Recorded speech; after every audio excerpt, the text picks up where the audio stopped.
Hola y bienvenido a nuestro canal, gracias por estar aquí. Hoy te traigo otro video de Excel de nuestros 101 trucos de Excel.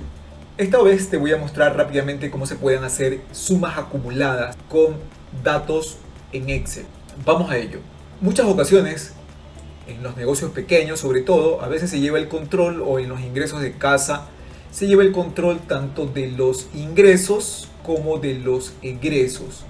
Y al final es muy sencillo crear una autosuma para que te dé el saldo final o el total general, haciendo una sumatoria total de todas las transacciones. Pero te voy a mostrar cómo puedes hacer sumas acumuladas, donde se va a ir sumando y restando de acuerdo a cada transacción.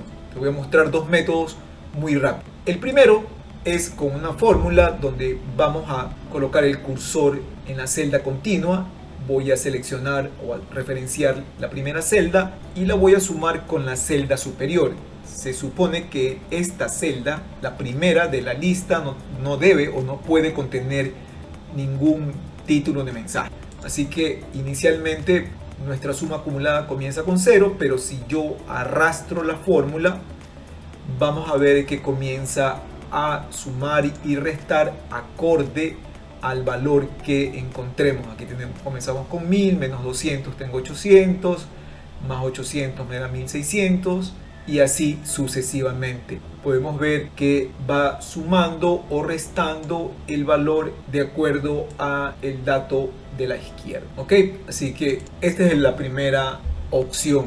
La segunda opción es con la función suma, para lo cual voy a colocar el símbolo de igual, voy a escribir la función, abro paréntesis y selecciono la celda. Escribo los dos puntos y automáticamente se agrega el rango que sigue marcando la misma celda. Voy a colocar el cursor en la celda inicial y presionando la tecla F4, como vimos en un video anterior, voy a convertirla en un valor absoluto. Cierro paréntesis y le doy un enter. Lo único que tenemos que hacer ahora es arrastrar y, como vemos, automáticamente se ha creado una suma acumulada. Y en esta ocasión sí puedo colocar un título acá arriba, cosa que acá no me permitía. Así que tienes una opción para usar una fórmula y tienes una opción para usar una función. Personalmente me gusta más esta opción por el hecho de que puedo utilizar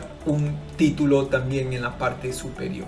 Así que eso era lo que te quería contar en este video. Espero que este truco te parezca útil y que lo puedas utilizar. Gracias por ver el video. Nos vemos en un próximo video. Chao, chao.